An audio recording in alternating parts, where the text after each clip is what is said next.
வாழ்க்கையில் சில சந்திப்புகள் நம்மை மாற்ற வருது. அது திட்டமிடப்படாத சந்திப்பு. அது எதிர்பார்க்காத நேரம். அது ஒரு சாதாரண இடம். ஆனால் அந்த சந்திப்பு நம்ம வாழ்க்கையை முழுக்க மாற்றிடும். இந்த கதை ஒரு பஸ் பயணத்தில் தொடங்கிய காதல் கதை. சென்னை கோயம்பேடு. எப்பவும் தூங்காத நகரம். அந்த இரவு மழை பெய்து முடிந்த நேரம். மழை துளிகள் இன்னும் தரையில் ஒளி கொடுத்து கொண்டிருந்தது. அங்கே ஒரு பையன் தனியாக நின்று கொண்டிருந்தான். அவன் பெயர் குமார். வயது 27. சாதாரண குடும்பம், சாதாரண வாழ்க்கை. ஆனால் அவன் மனசு மட்டும் சாதாரணம் இல்லை. அந்த நாள் அவன் மனசு ரொம்ப கனமாக இருந்தது. ஏனெனில் அவன் காதலித்த பெண் அவனை விட்டு வேறொருவரை திருமணம் செய்து கொண்டாள். குமார் மனசுக்குள், நான் அவளுக்காக எல்லாம் செய்தேன், ஆனால் அவள் என்னை விட்டு போயிட்டான். காதல் உண்மையா? அல்ல. நான் முட்டாளா? அவன் கண்களில் கண்ணீர் இருந்தது. ஆனால் அவன் அதை வெளியில் காட்டவில்லை. ஏனெனில் ஆண்கள் அழுதாலும் அதை யாரும் பார்க்க முடியாது. திருச்சி திருச்சி திருச்சி. கண்டக்டர் சத்தம் கேட்டது. அதுதான் குமார் போகும் பஸ். அவன் மெதுவாக பஸ்ஸில் ஏறினான். அவன் சீட் நம்பர் 17, ஜன்னல் சீட். அவன் ஜன்னல் அருகில் அமர்ந்தான். பஸ் மெதுவாக கிளம்பியது. ஒரு பெண் அவசரமாக பஸ்ஸில் ஏறினாள். அவள் மூச்சு வாங்கி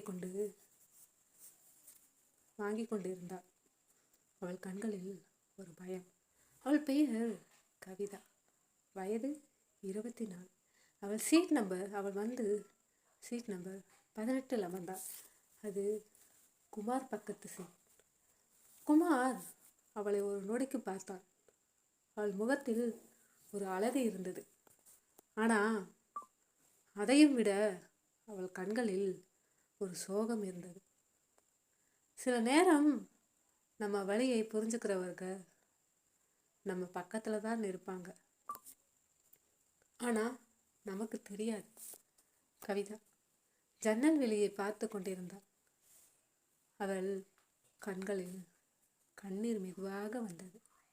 குமார் அதை கவனித்தான். ஆனா அவன் எதுவும் பேசவில்லை. ஏனெனில் சில வழிகளுக்கு வார்த்தைகள் தேவையில்லை.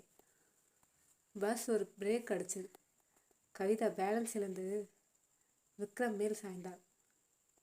அந்த ஒரு நொடியில் 2 உடல்கள் மட்டும் இல்லை, 2 உடைந்த மனசுகள் முதல் முறையாக சந்தித்தது. கவிதா அவசரமாக, சாரி. குமார் மெதுவாக, இட்ஸ் ஓகே. அந்த ஒரு ஐ கான்டாக்ட் இருவருக்கும் ஒரு வித்தியாசமான உணர்வு கொடுத்தது. சில சந்திப்புகள் சாதாரணமாக தோன்றும், ஆனால் அது வாழ்க்கையின் புதிய அத்தியாயம் ஆகும். அந்த இரவு அவர்கள் இன்னும் பேசவில்லை. ஆனால் அவர்களின் மனசுகள் மெதுவாக பேச ஆரம்பித்து விட்டது. சில நேரம் நாம் பேசாமல் இருந்தாலும் நம் மனசு யாரோட பேச ஆரம்பித்து விடும். அந்த இரவு குமாரும் கவிதாவும் அப்படித்தான் இருந்தார்கள். பஸ் வேகமாக நெடுஞ்சாலையில் ஓடிக்கொண்டிருந்தது. அனைவரும் மெதுவாக தூங்க ஆரம்பித்தார்கள். ஆனால் குமாரும் கவிதாவும் தூக்கம் வரவில்லை. கவிதா தன் கைகளை பிடித்து கொண்டிருந்தாள். அவள் மனசு ஏதோ சொல்லிக்கொண்டே இருந்தது. குமார் அவளை கவனித்து கொண்டே அவன் பேச தயங்கினான். கவிதா தன் பேக்கிலிருந்து தண்ணி பாட்டில் எடுத்தாள். ஆனால் அவள் கைகள் நடுங்கியது. பாட்டில் கீழே விழுந்தது. குமார் உடனே அதை எடுத்தான். குமார், இதோ கவிதா, தேங்க்யூ. அது அவர்கள் முதல் சிரிப்பு. சில நேரம் ஒரு ஸ்மால் ஹெல்ப், ஒரு பிக் ரிலேஷன்ஷிப் ஆரம்பமாகும். 5 நிமிஷம் அமைதி. பிறகு குமார் மெதுவாக கேட்டான், குமார், நீங்கள் திருச்சியா போறீங்களா? கவிதா ஒரு நொடிக்கு அவனை பார்த்தாள்.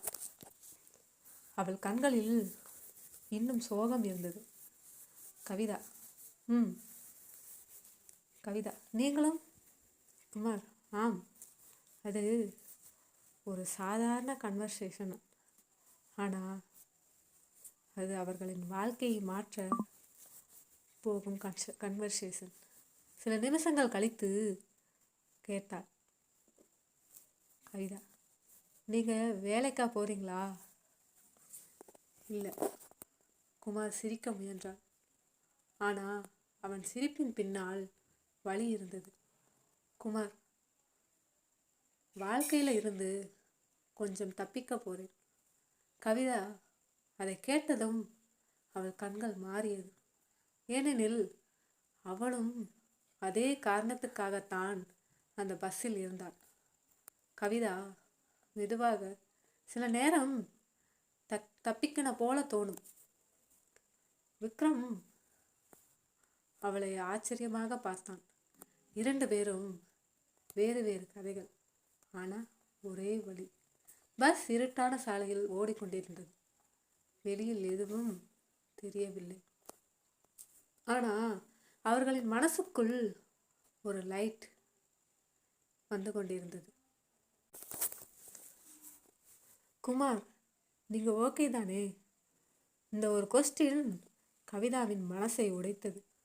ஏனெனில் அவளை யாரும் இதுவரை அப்படி கேட்கவில்லை. கவிதா கண்களில் கண்ணீர் வந்தது.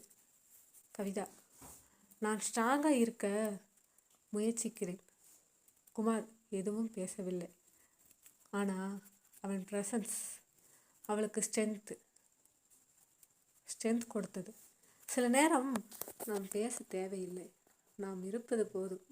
கவிதா மெதுவாக கேட்டாள். கவிதா, நான் ஒரு கொஸ்டின் கேட்கலாமா? குமார், கேளுங்க. நீங்கள் நல்லவரா? இந்த கொஸ்டின் குமாருக்கு அன்எக்ஸ்பெக்டட்.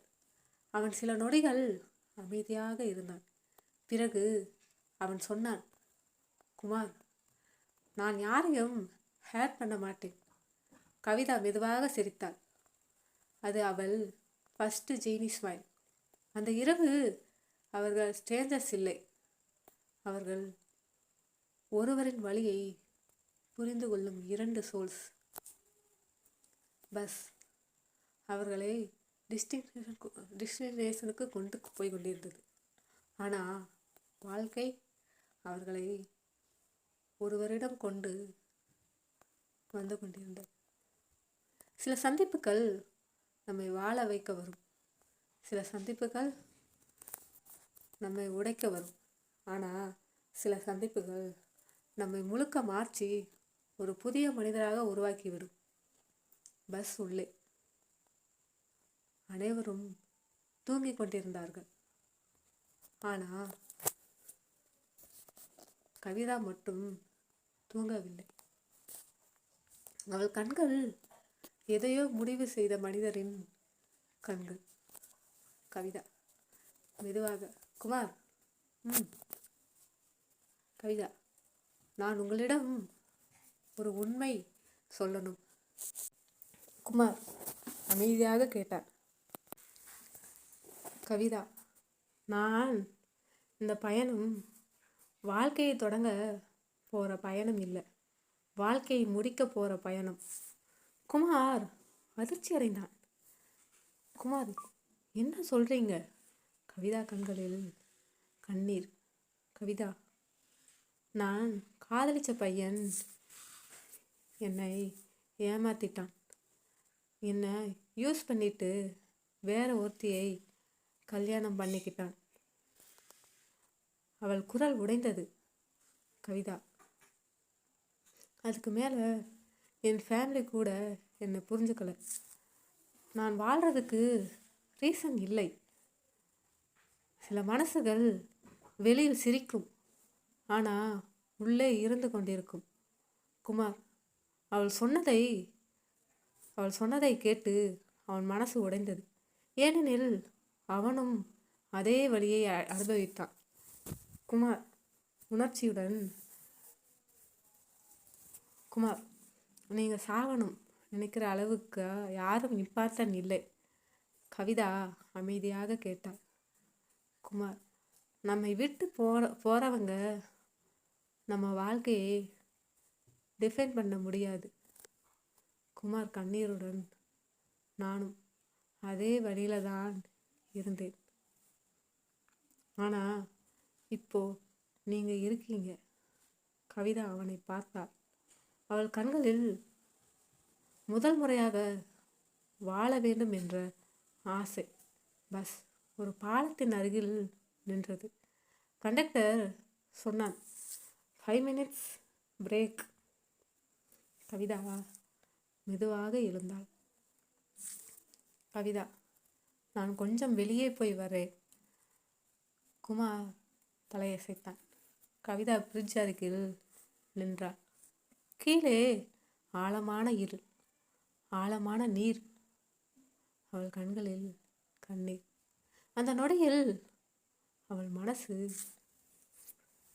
2 வழிகளில் நின்றது. ஒரு வழி வாழ்க்கை, மற்றொரு வழி மரணம். அவள் பின்னால் ஒரு குரல், குமார். கவிதா. அவன் அவள் கையை பிடித்தான். குமார் அழுத்தபடி, என்னை விட்டு போகாதீங்க. குமார், நான் ஆல்ரெடி ஒருத்தையை இழந்துட்டேன். இப்போ உங்களையும் இழக்க முடியாது. கவிதா அதிர்ச்சி அடைந்தாள். கவிதா, ஏன்? குமார், ஏனெனில் நான் உங்களை கேர் பண்ண ஆரம்பிச்சிட்டேன். கவிதா உடைந்து அழுதாள். அவள் குமாரின் மார்பில் சாய்ந்தாள். ஒரு ட்ரக் வேகமாக வந்தது. பஸ் ஆக்சிடென்ட் ஆனது. கவிதா அதிர்ச்சியுடன் திரும்பி பார்த்தாள். அந்த ஒரு நொடியில் அவள் வாழ்க்கையை காப்பாற்றிய மனிதன் தன் வாழ்க்கையை இழந்தான். குமார் அவளை புஷ் பண்ணி அவளை காப்பாற்றினான். ஆனால் அவன் ரோடில் விழுந்தான். கவிதா அழுது, குமார், குமார், குமார். அவளை பார்த்து மெதுவாக சிரித்தான். குமார் மெதுவாக, இப்போ நீங்க வாழணும். அவன் கண்கள் மெதுவாக மூடியது. 6 மாதங்கள் கழித்து அதே பாலம். கவிதா அங்கே நின்றாள். ஆனால் இந்த முறை அவள் கண்களில் கண்ணீர் இல்லை. அவள் சிரித்தாள். அவள் வாழ்க்கையில் ஒரு பயணி மட்டும் இல்லை. அவள் வாழ்க்கையின் காரணமானான். சில காதல்கள் நம்முடன் வாழ வராது, நம்மை வாழ வைக்க வருது.